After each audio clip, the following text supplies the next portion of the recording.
Mais bien sûr, le véganisme est du spécisme libéral qui n'est rien, qui est de la passivité. Vous ne luttez pas contre le viol en ne violant pas, ça ne suffit pas, c'est juste un geste de cohérence. Bien sûr que c'est un criminel qu'il est dans la suite des criminels. C'est pas le plus important des criminels, mais c'en est un. Attends, pause. C'est quoi le Crayon Média ? On est une équipe qui vous propose du contenu vidéo respectant 3 piliers. Le débat, l'ouverture d'esprit et la pluralité des opinions. Notre but, faire réfléchir et permettre la libre circulation des idées. Bonne vidéo. Bonjour à tous, nous nous retrouvons aujourd'hui dans une nouvelle interview avec Solveig Allouin. Bonjour Solveig. Est-ce que vous pouvez un peu plus vous présenter et présenter votre combat ? Je suis résistante féméliste. C'est un combat de justice et de paix pour le renversement du patriarcat-capitalisme, de l'ère de l'husbandry, autrement appelé ici en France le mal nommé élevage, qui a des connotations bien trop positives dans son lexique, puisque l'élevage n'élève que la douleur, il n'y a pas d'élévation d'une quelque nature qu'elle soit. Je me bats pour l'abolition de génocides légalisés, comme l'husbandry, comme la pornoprostitution. Voilà, donc les crimes civilisationnels où il y a le plus de victimes en nombre et où le degré de violence et de persécution est le plus ultime. Est-ce que pour vous, pour comprendre, c'est plus grave de tuer un être humain ou un animal ?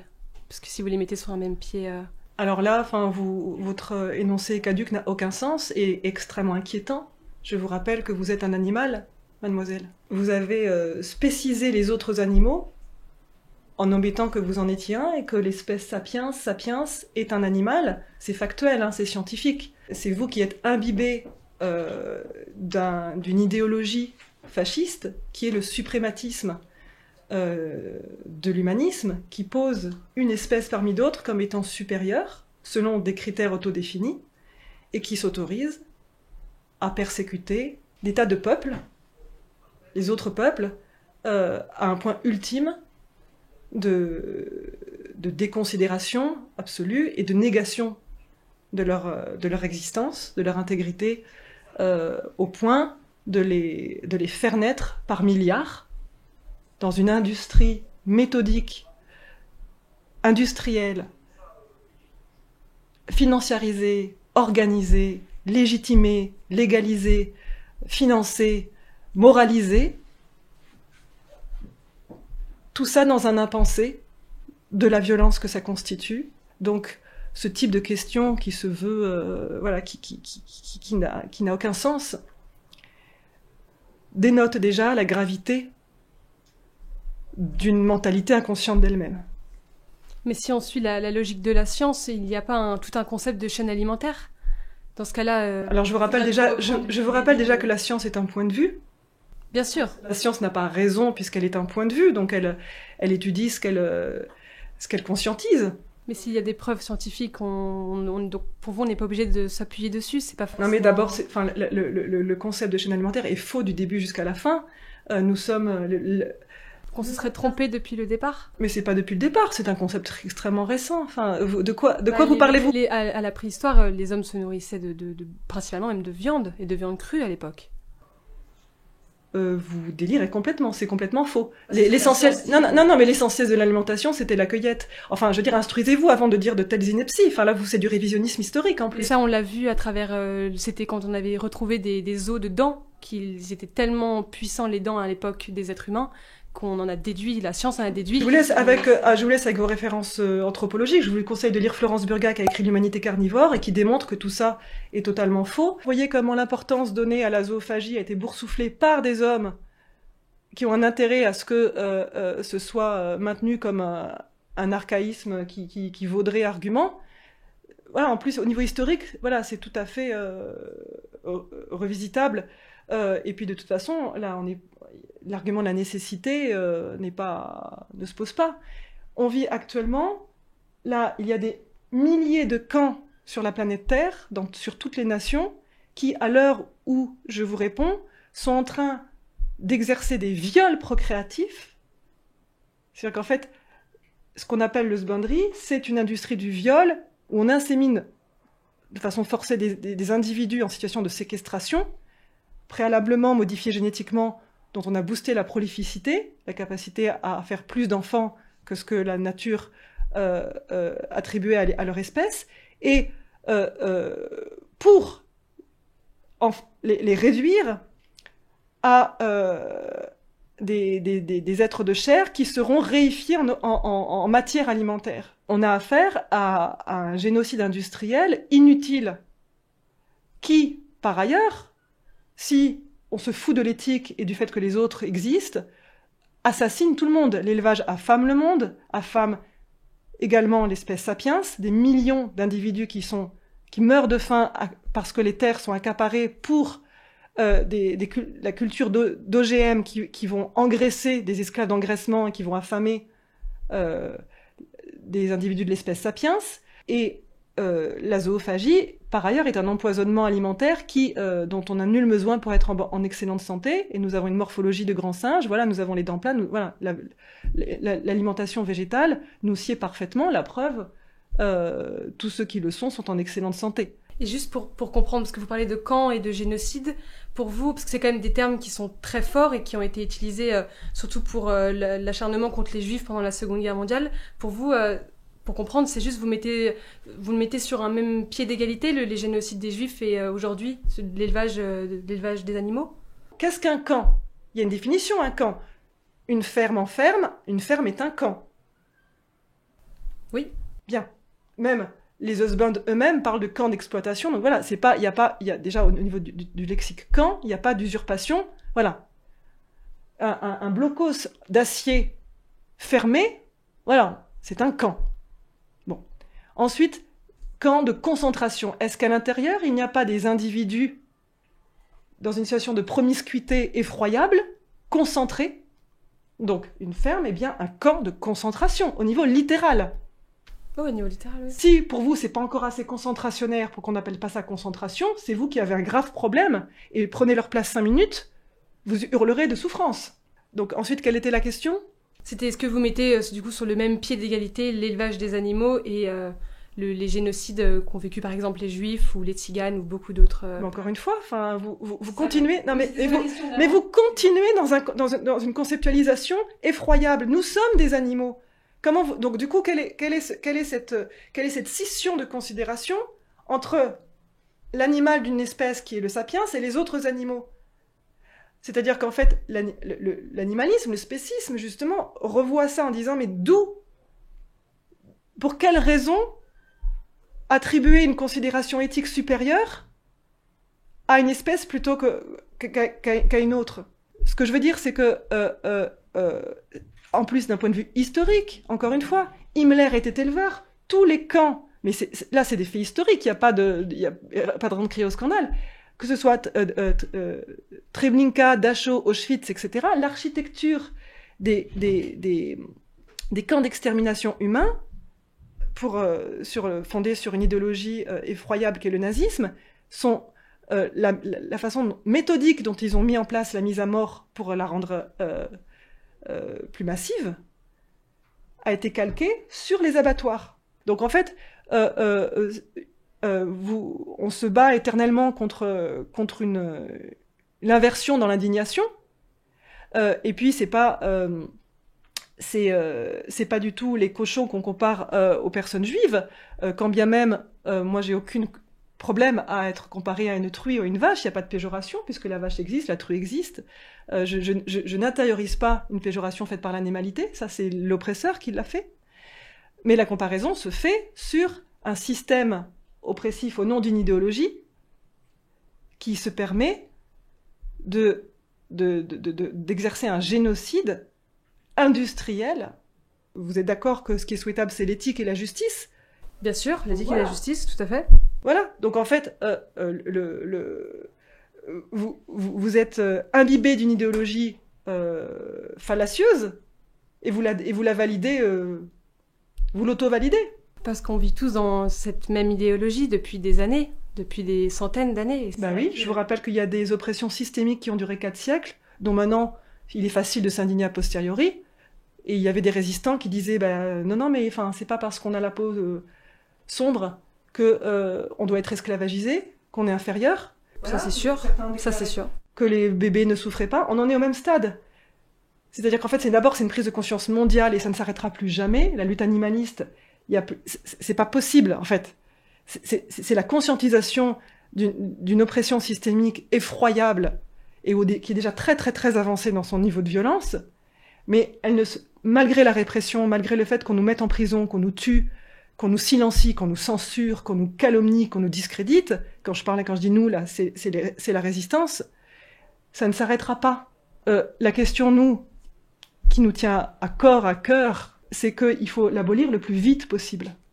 Parce qu'il y a un écocide, c'est-à-dire qu'en fait, le Holocauste mondial, qui assassine des milliards d'individus par engraissement, qui crée des milliards de tonnes de merde, empoisonne les eaux, les terres, les airs. Si on ne réussit pas, vous allez en mourir. L'humanité est en train d'en mourir de l'écocide. En fait, c'est l'empoisonnement. Vous êtes au courant du concept d'écocide quand même. Oui. Voilà. Donc, c'est le premier responsable du réchauffement climatique, le Sbandry. Donc, toutes les Youth for Climate, etc. Si vous souhaitez qu'il y ait un avenir à l'espèce sapiens et il faut absolument abolir le Sbandry extrêmement rapidement, parce que c'est une course contre la montre. Et encore une fois, là, quand je vous dis tout ça, j'ai honte, parce que je situe déjà l'urgence et la nécessité d'agir pour un tort qui nous serait fait à notre espèce, en minimisant le fait qu'à chaque seconde où je vous parle, il y a des individus qui sont dans des camps de torture, séquestrés, qu'on mutile, qu'on drogue, qu'on enferme, qui vivent enfermés, qu'on viole, qu'on désenfante, qu'on désalète, qu'on empoisonne, qu'on déporte, qu'on assassine, et qui existent tous. Je vous rappelle, et ça c'est scientifique, ça personne n'ose le nier à l'heure actuelle, ils ont un intérêt à vivre, ils ressentent absolument tout ce que vous et moi nous ressentons, et ils vivent la joie, la peur, on oublie qu'ils ont une individualité propre, c'est-à-dire qu'ils ont un tempérament unique, qu'ils existent. Voilà, un cochon qui est dans un camp de la mort à côté d'un autre cochon, ces deux cochons-là, ces deux truies, n'ont pas le même tempérament, elles sont uniques. Nous leur faisons subir une persécution unique. Mais donc, juste, le meurtrier pour vous, c'est la personne qui se nourrit de cette espèce animale, ou c'est la personne qui l'élève pour après ensuite la tuer? Est-ce que pour vous, les deux, si on se nourrit de viande ou de poisson, est-ce qu'on est un meurtrier aujourd'hui pour vous? Mais un criminel, oui, les deux sont des criminels maintenant. D'accord, c'est pour comprendre. Mais criminel n'est pas l'équivalent de meurtrier. Manger les os, c'est un crime, bien sûr. Après, celui qui... Les bouchers sont des meurtriers. C'est celui qui assassine. Ceux qui actuellement, dans l'industrie de l'husbandry, font le geste de la mise à mort, les éleveurs. Ce sont les capots des camps d'exécution, puisqu'en fait, c'est un système qui délègue le geste à une autre population. Voilà, il y a une segmentation du travail qui va avec. Encore une fois, au niveau historique, quand il y a eu des génocides, il y a toujours ça qui s'est mis en place pour que ce soit possible. Donc, évidemment que tout le système de l'husbandry est coupable, et il faut, dans la lutte, hiérarchiser les niveaux de culpabilité, voire cibler les principaux ennemis. Si la lutte animaliste consiste, si on était éthique et logique, à se battre pour le démantèlement des multinationales du Holocauste, à savoir Nestlé, Bigard, Lactalis, JBS, Cargill, Tyson, WH. Ce sont ces multinationales qui sont complètement inutiles à la survie du sapiens et qui orchestrent son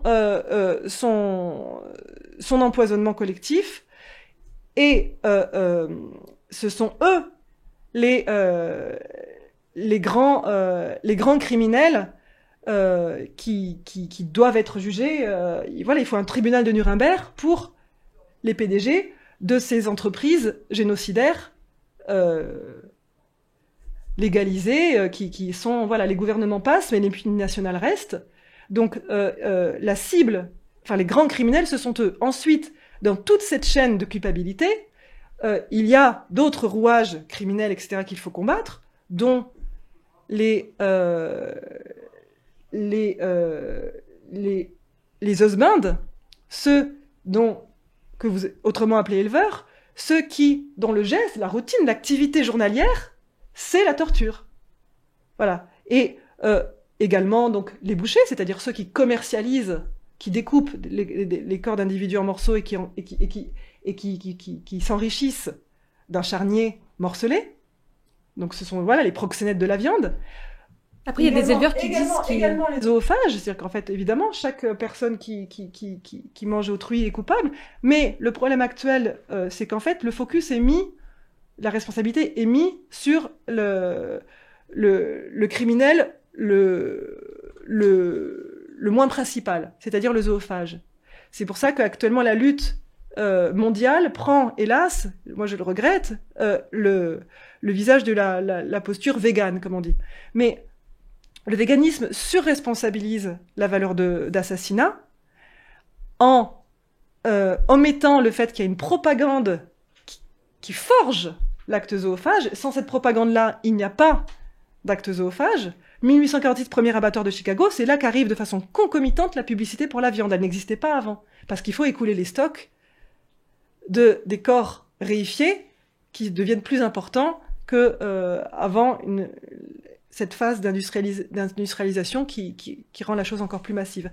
Et qu'est-ce que vous pensez de l'association L214 ? Parce qu'elle prône beaucoup d'idées communes avec vous, un peu le même combat. Vous êtes en accord avec toutes leurs idées ? Qu'est-ce que vous pensez de leur combat, de leur association de manière générale ? L214 a un pari que je ne partage pas, c'est-à-dire que ce sont ce qu'on appelle des réformistes. C'est-à-dire qu'en fait, ils se battent en faisant confiance dans le système tel qu'il est pour qu'il se renouvelle. Or, quand on a un peu de conscience des luttes systémiques, on sait que c'est extrêmement critiquable comme pari, puisqu'en fait, comme diraient des féministes radicales comme Audre Lorde, on ne détruit pas la maison du maître avec les outils du maître. D'un point de vue féministe, on va se plaindre d'un viol à un violeur, ça n'a pas de sens, ou exiger que le violeur arrête de nous violer, ça n'a pas de sens. Et là, actuellement, c'est une violence, donc c'est pour ça que c'est un combat d'abolition, il s'agit de sortir de la légalité un crime, et l'histoire est faite que de ça, hein. Enfin, et les mêmes qui applaudissent des deux mains pour saluer la grandeur des résistants qui en sont morts, etc., sont ceux qui aujourd'hui sont, comme vous, à réitérer la norme barbare. Et donc du coup, pour reprendre sur L214, parce que j'ai pas fini, ce sont des réformistes, donc c'est extrêmement contestable, c'est-à-dire qu'en fait, s'ils se trompent de pari, c'est des victimes qui trinquent, donc déjà, il se trouve qu'ils ont choisi comme nom éponyme L214, le nom d'une loi qui vient du code rural et dont ils font fierté. Donc je vais vous la lire. Tout animal étant un être sensible doit être placé par son propriétaire dans des conditions compatibles avec les impératifs biologiques de son espèce. Donc déjà, tout animal étant un être sensible, donc ils oublient qui est le locuteur là, qui parle. Le législateur oublie de se spéciser, puisque c'est un animal. Donc, bon, très bien. Donc, tout animal étant un être sensible doit être placé par son propriétaire. Voilà. Et là, comme on est aveuglé par la première partie de la phrase, on est enfin heureux qu'on reconnaisse au minimum une sensibilité, ce qui va de soi. C'est parce qu'il y a peu de gens qui se qualifient comme des animaux aujourd'hui. Doit être, mais qui se qualifient ou pas, ils en sont. Enfin, factuellement. Et puis c'est que dans le dictionnaire, vous qui aimez les manifestes misogynes, c'est dans le dictionnaire et spécistes. Donc voilà, doit être placé par son propriétaire. Donc c'est un article de loi d'apologie de l'esclavagiste. Et si un végétalien, il y a beaucoup de végétaliens qui, eux, ça ne les dérange pas l'élevage. Vous, qu'est-ce que vous pensez de ces gens-là ? Mon combat n'est pas le combat n'est pas un combat pour un comportement individuel. Je n'en pense rien. Je condamne toute personne qui n'affronte pas l'injustice. Mais est-ce que pour vous, ils sont complices alors parce qu'ils ne font rien, mais bien sûr, le véganisme est du spécisme libéral qui n'est rien, qui est de la passivité. Vous ne luttez pas contre le viol en ne violant pas, ça ne suffit pas, c'est juste un geste de cohérence. On ne lutte pas contre un génocide industriel qui tue des millions d'individus par jour. Aujourd'hui, plus de 3 millions rien qu'en France. Aujourd'hui, rien qu'aujourd'hui, c'était le cas hier et avant-hier, et c'est une catastrophe. C'est une catastrophe. On ne lutte pas contre une telle vortex de violence par l'inertie. c'est bien par le geste actif. Donc je pense que toute personne qui ne fait rien, et le véganiste, le végan ne fait rien puisqu'il s'abstient. Bien sûr que c'est un criminel qu'il est dans la suite des criminels. C'est pas le plus important des criminels, mais c'en est un. Et le problème, la racine du problème du zoocide mondial, du meurtre alimentaire, c'est le crime nataliste. C'est le fait de les faire naître. Il est là le combat. Donc, d'un point de vue pragmatique et matérialiste, parce que c'est ça, il n'y a pas de lutte matérialiste, c'est tout. C'est pour ça que c'est l'interdiction universelle du viol inséminateur. L'interdiction universelle de la zoophagie, il faut interdire la zoocriminalité pour les mêmes raisons qu'on interdit le meurtre, la pédocriminalité, le viol, voilà, il faut l'interdire. Une société qui va bien, elle pose un interdit éthique, pour la même raison que l'anthropophagie est interdite, pour toutes ces raisons éthiques, et une fois que c'est fait, vous n'avez aucune déperdition d'existence. Vous n'allez pas... vous n'avez aucun... on ne vous retire rien si on fait ça. Si on arrête, si on arrête complètement de se nourrir d'eux, c'est ça que vous voulez dire? C'est qu'on ne perd rien en termes de... Si on arrête la zoophagie, oui. La gastronomie végétale est absolument succulente et infinie, dont on n'explore qu'une infime partie, tout va bien.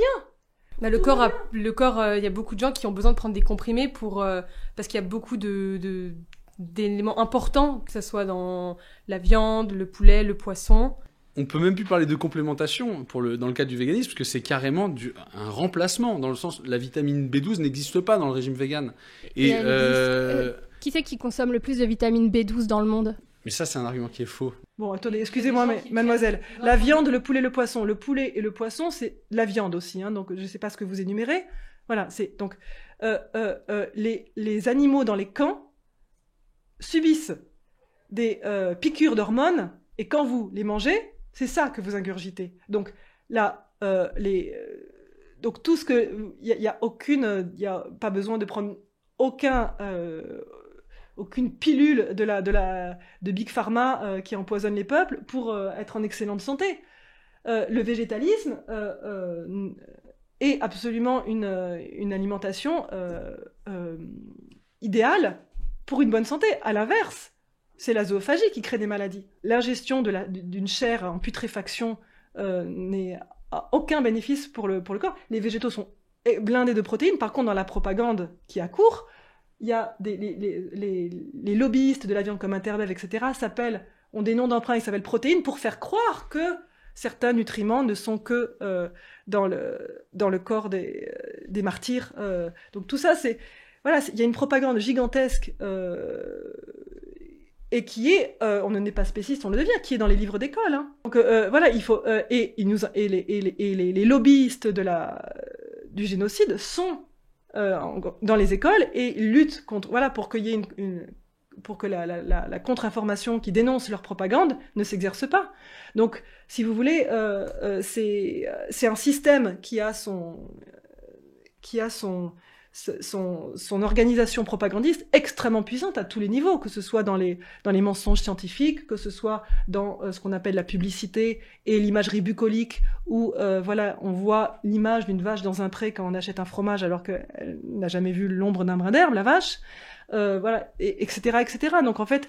Mais vous, depuis que vous êtes petite, vous êtes végétalienne? J'allais dire, hélas non, et bien sûr que non, car comme vous, je suis née dans un système fasciste, dans un régime totalitaire, dans la dictature spéciste, et qu'on m'a appris à les haïr, on m'a appris à les manger. C'est du jour au lendemain, vous avez voulu... comment vous avez... Aujourd'hui, vous défendez autant ce combat-là? C'est pas du jour au lendemain. En ce qui me concerne, mais j'en ai honte, et je suis pas fière du tout de ça. Moi, c'est par analogie que j'ai compris. J'étais survivante de torture, de viol, de désenfantement, et je suis très amoindrie, mon existence est amoindrie, je suis vulnérabilisée, j'étais plus puissante avant que de subir toutes ces violences-là, je suis ce qu'on appelle une survivante, comme beaucoup de femmes, et j'ai commencé à résister contre ça, contre les violences masculines, du coup j'ai écrit, etc., et voilà, c'est par hasard un jour tout ce que je disais, toutes mes considérations, d'autres le disaient au sujet des autres animaux, Et j'avais pas conscientisé ça, et le ciel m'est tombé sur la tête, et donc j'ai été traversée par une bourrasque de honte, dont quand on comprend, on ne peut pas faire l'économie. C'est pour ça que ce n'est pas que de la rationalité. Quand on sort du déni, qu'on réalise ce qu'on leur fait. Je sais pas si vous avez des esclaves domestiques, généralement c'est ici, c'est les chats et les chiens, mais vous savez qu'ils existent, n'est-ce pas? Vous n'allez pas leur faire un câlin et le soir les manger en civet. Bah c'est ça, la zoophagie. Oui, après on leur apporte aussi énormément de côté affectif, les chiens et les chats. Ah oui, vous croyez pas que c'est plutôt l'inverse? Si, mais aussi les deux. Parfois, il y a l'animal domestique, il vient nous-mêmes vers vous, il veut vous faire un câlin, il veut qu'on le caresse, il veut qu'on s'occupe de lui. Un esclave dans une semi-carcéralité, vous êtes sa seule attraction, vous voulez qu'il aille vers vous. Ce que je veux dire par là, c'est que par ailleurs, il y a d'autres... Mais il n'est pas toujours en cage ou en laisse, hein. Après il pourrait s'échapper, parfois il le fait pas. Rien dans le monde n'est pensé pour eux. Ils sont dans une situation hostile, où qu'ils soient. Un chien... Vous voyez comment le regard banalise la laisse pour un chien. C'est sûr que... Alors on dit, mais oui, mais s'il n'a pas la laisse, il se fait... Donc, rien n'est... l'erreur est urbaine. Enfin, vous voyez, plus on s'éloigne... donc, la domestication en tant que telle est une immense violence. Pour aller vers la fin de cette interview, qui aimeriez-vous voir à votre place pour une interview Mais écoutez, invitez les rares qui ont encore un sens éthique. Invitez Florence Burga, qui est Florence Burga, qui est très qui a compris, voilà, qui est très intéressante, qui est une chercheuse, qui a tous les critères de respectabilité que vous aimez bien, contrairement aux activistes qui sentent pas bon, on a compris. Au niveau, hélas, français, il n'y a pas... La France est un minuscule pays dans le monde qui a une mentalité zoophage. La France est connue pour ça, et pour bouger la législation, puisqu'en fait, encore une fois, l'article 214 est une honte. L'énoncé est une honte esclavagiste, et il y a d'autres hontes qui viennent du droit qui a énormément de retard, qui affirment que tout ce qui n'est pas humain est donc une chose, voilà, et qui place les autres individus comme n'ayant aucun droit autant qu'un meuble. Donc, et alors que on est bien d'accord, sauf à moins que vous soyez psychopathe et que donc vous soyez des dangers publics, vous êtes d'accord qu'un chien, un chat, un lapin, un truie, une vache, un canard ne sont pas des meubles. Ah, ce sont pas des meubles. Bien. Ça, c'est sûr. Le droit dit l'inverse. Donc quand nous on dit qu'on les libère, il dit non, vous les volez. Mais on peut pas voler des individus en situation de séquestration. Et voilà. Ils ont une propriété sur eux, mais propriété oui animale, mais c'est vrai que le mot meuble est peut-être mal choisi dans la loi, ça c'est sûr. Vous m'accorderez que c'est pas peut-être. Est-ce que vous êtes un meuble, mademoiselle? Non. Bien. Plutôt que de modifier les lois, que de criminaliser l'assassinat, c'est-à-dire le meurtre avec préméditation, c'est ça, l'élevage, et de rentrer tous dans une société non violente, pacifique, pacifiée, et où on peut enfin bénéficier de cette immense richesse qu'est cette altérité magnifique que sont toutes les espèces peuplées par le cosmos, qui sont un émerveillement d'altérité, plutôt que de rentrer dans que de bénéficier de ce rapport au monde, de leurs intelligences, etc. On les torture et on va en mourir. Pour terminer cette interview, qu'est-ce que ça vous évoque si je vous dis la phrase « Trace tes contours » qui est le slogan de notre média? Comment vous l'interprétez? Je réponds pas. Non. Pas d'intérêt. Bon merci beaucoup Solveig d'être venu et de nous avoir exposé votre combat. J'espère que la vidéo vous a plu, que peut-être ça vous a fait réfléchir ou non. Dites-nous en commentaire, n'hésitez pas, et à la semaine prochaine pour une autre interview. C'était Sixtine pour Le Crayon.